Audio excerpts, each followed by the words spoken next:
How important is clonal selection for you? I mean, we acquired these vineyards, so we got what we were given, and so we're happy with what we've got. And what is that? Everything, literally under the sun. A lot of Able, a lot of Clone 5. Unfortunately,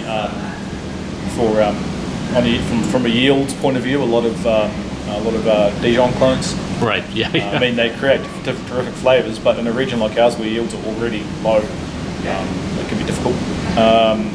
But in saying that, it makes kick-ass wine. Pommard clones. One of our mainstay clones is the Able clone. Mm-hmm. Yep. Yeah, which was a gumboot clone. Yes. Yep. Ordered and propagated, and that's sort of our signature Martinborough clone, if you would. That's quite important in the scheme of things. I have done some replanting recently, and I did put in quite a bit of Able. So that's an important clone. In a region like ours, like I was saying, that sort of tends to get lower yields. Able's quite good because it tends to actually crop instead of slightly higher level. What are the biggest challenges growing Pinot Noir in Martinborough? Oh God, getting it to ripen, getting it to not get powdery mildew. Well, powdery mildew is a problem. Oh man, it's a struggle. It's a struggle town, eh? It is truly like the heartbreaking grape. I mean, if it just gets a little bit too warm and humid, then just go to shit. I seem to remember the humidity when I was in Martinborough. Yeah. Just trying to get things to ripen evenly. It's hard, man. Yeah, but I mean, you can get it right 9 times out of 10, but it takes a lot of doing, and a lot of process. Yeah. Now, Martinborough, what for you typifies Martinborough Pinot Noir? Yeah, there's a certain savouriness that comes along with Martinborough Pinot Noir. It's a bit of a signature of the region. So you get these sort of richer, high alcohol, sort of fruit bombing styles out of Central Otago typically, and yes, you sort of get lighter, more fruit bombing styles out of Marlborough. Whilst Martinborough tends to have a bit more kind of power and a bit more of a savoury signature to it. When I say savoury, I kind of mean this sort of more of a sort of a slightly herbal character, if you will. Sometimes an orange peel character or sort of a fennel seed character in there. And typically it's got a bit more structure, tannin. Do you put that down to the soils and the climatic conditions there? Yeah, a bit of both.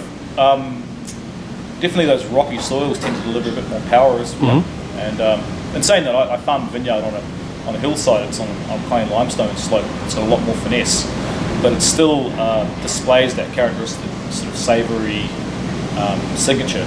So it probably does have a lot to do with where we are, and the fact we're a south-facing valley with this really long, cool growing season as opposed to a shorter, hotter one. Seems to sort of develop the grapes in a manner where they get a bit more tannin in the skins. Right. Yeah.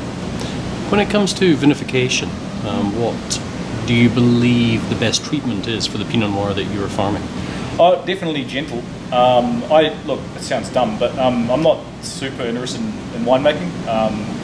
It's a thing you do in the process of producing a bottle of wine, but it's only a small.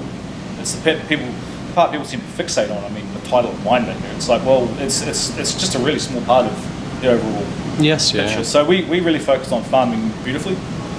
So we're an organic practice and about to begin the certification process in New Zealand to become BioGrow certified. Okay. And so that's really what we focus on is farming as well as we can, and farming in tune with our land and trying to look after and improve what we have.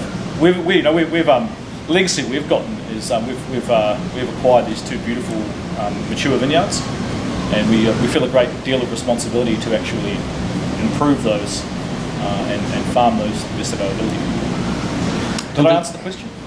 Kind of. We'll get around to that. So are you saying that you spend quite a bit of time in the vineyard yourself? Yeah, that's my main focus really. Fussing and fretting over that. And then going out and trying to explain to people what it is that we do and why we do it.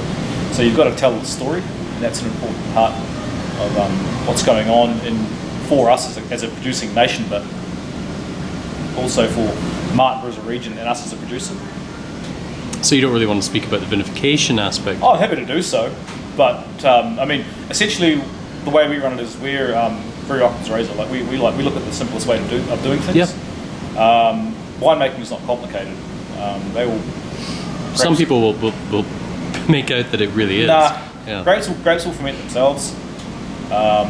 You just need to make sure that they do the job properly, keep an eye on them. Oak barrels are important, but oak's not going to make your wine great. Right. So, find some barrels that you like in that work and just stick with those, work with those. Look after the wine. Once it's wine, make sure you take care of it. Are you spontaneously fermenting your wines? Absolutely, yeah. So we, look, at the end of the day, there's only one yeast that will ferment wine, and that's Saccharomyces cerevisiae, right? When people talk about indigenous yeast, they're really talking about the strains that come in off the vineyard on the grape skins. Yes, yeah. And there's about 3 sort of strains of indigenous yeast, if you will, and then I believe they are able to sort of mutate, and I think, I've heard, but I don't know, that specific strains can develop in specific vineyards and sites. Excuse me. And so that's the indigenous ferment part of the equation. Yeah. But those little yeasts will only ever do a few bricks. And then Saccharomyces cerevisiae, whether you've tipped it out of a bag or it's living in your winery, that'll take over, and that's what's going to ferment Right. wine. Yeah. Well, I'm very glad that you're here in Toronto today. Looking forward to lunch. Thank you very much for giving us some time at Good Food Revolution. Pleasure, man. Thank you. Bye for now.